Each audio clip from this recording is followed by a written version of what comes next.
Muy bien, con Darío Gaño había quedado pendiente el tema de las consecuencias de la devaluación. Muchas de las consecuencias se empiezan a ver ahora. Por ejemplo, entre muchas cuestiones, ¿qué sucederá con los préstamos, Darío? ¿Y qué ajustes también tiene en mente el gobierno si es que hay algún cambio, no? Sí, en realidad es una consecuencia psicológica de una consecuencia económica que viene después. Porque, ¿qué pasó? ¿Y qué me preguntabas vos las últimas semanas cada vez que saltaba el tipo de cambio? ¿Qué pasa con el que toma un préstamo? ¿Qué pasa con el que está comprando una casa? También mandaban los televidentes a las redes de C5N preguntando porque efectivamente era un problema. Para el que había sacado un crédito era un tipo de problema, para el que estaba por sacarlo era otro. Y lo que empiezan a ver los bancos es obviamente mucha más no, se empezaron a paralizar los pedidos de préstamos para, por ejemplo, comprar casas, para comprar electrodomésticos, e incluso para los televisores, para el Mundial, que creció, pero creció menos. ¿Por qué? Porque las cuotas se están disparando por las tasas de interés. Es todo un mismo combo. La devaluación más el aumento de las tasas de interés terminó generando un enfriamiento de la economía que se va a ver, pero que primero se ve en lo financiero. Y lo financiero, ¿por qué le pongo comillas? Porque a veces es lo grande, la LEVAC y demás, y a veces es vos que vas a comprar un lavarropas y ves que el numerito cuando te dice las cuotas es más alto y decís no lo voy a comprar. Entonces también hay una paralización por el efecto financiero de ese problema.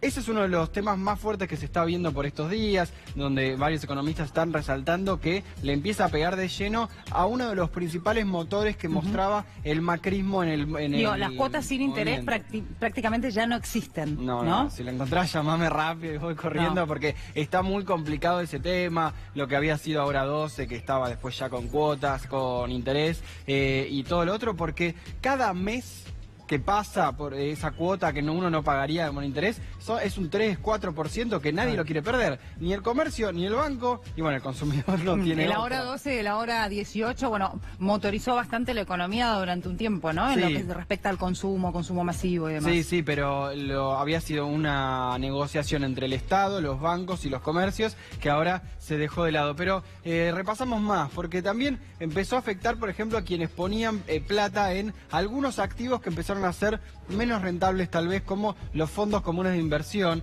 que es una plata que mucha gente pone y en realidad está poniendo plata en varias empresas. Bueno, hay 650.000 millones de pesos ahí, ya se sacaron 50.000 millones de pesos, lo cual te marca mucho cómo empieza a retraerse la actividad del inversor, pero que también lo puede hacer uno a través del banco.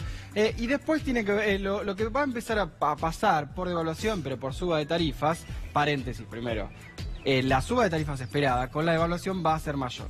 Ya lo avisaron las energéticas, ya lo dijo el propio Aranguren. En realidad, cada vez que se discute cuánto va a ser el aumento, se discute también cuánto está el dólar, cuánto está el petróleo. Así que va a ser mayor. Bueno, la devaluación y el mayor aumento de tarifas empieza a hablar de una incobrabilidad importante y morosidad que están viendo los bancos. Eso lo resaltan hoy ámbito financiero y va de negocios sobre estas dos cuestiones. La morosidad es cuando dejas de pagar, ya sea un crédito también o, por ejemplo, las tarifas. La incobrabilidad es cuando el banco o la compañía ven que no te puede cobrar ya. Entonces empezó a verse mucho más eso, que no pueden, si bien la incobrabilidad en Argentina es baja, es un 3% para las personas físicas y un 1% para las personas jurídicas, las empresas, empieza a crecer y puede ser un problema similar a lo que veíamos en la segunda etapa de los 90, ¿no? Cuando empezaron fuerte las cuotas en la primera etapa y después empezó a cobrarse menos. Pero otro tema obviamente es, y eso también hablamos mucho, el tema precios. Y ahora se viene una segunda tanda de aumentos, aunque el gobierno, después de haberse juntado con varias empresas, salió a decir, o trató de decir que no va a haber un traslado de precios, en inglés se dice pass-through, pero lo cierto es que empezó a verse que las compañías le dijeron que tenían un aumento ya previsto durante todo mayo, e incluso las de bienes de consumo masivo, que tenían que ver con el dólar, le dieron sus argumentos, por más de que Cabrera no esté de acuerdo, lo van a aplicar, y por eso insinuó pedirles que extiendan el precios cuidados. Precios cuidados que no se ven en el supermercado. No existe directamente. No existe, algún producto. ¿Qué porcentaje se estima que se traslada directamente en promedio, ¿no? Al precio de los productos? ¿Qué porcentaje de la devaluación se traslada a los precios que nosotros vemos a diario, ¿no? Sí, vos decís de todo lo que aumenta el dólar, ¿qué ¿cuánto se pasa a precios? Sí. El propio Duhovne había dicho algo parecido a 1/3 en su momento, es decir, que si el dólar subió un 20%, estamos hablando que pueda subir los precios un 6-7%. Lo cierto es que en los bienes de consumo masivo, en los listados, los aumentos eran mayores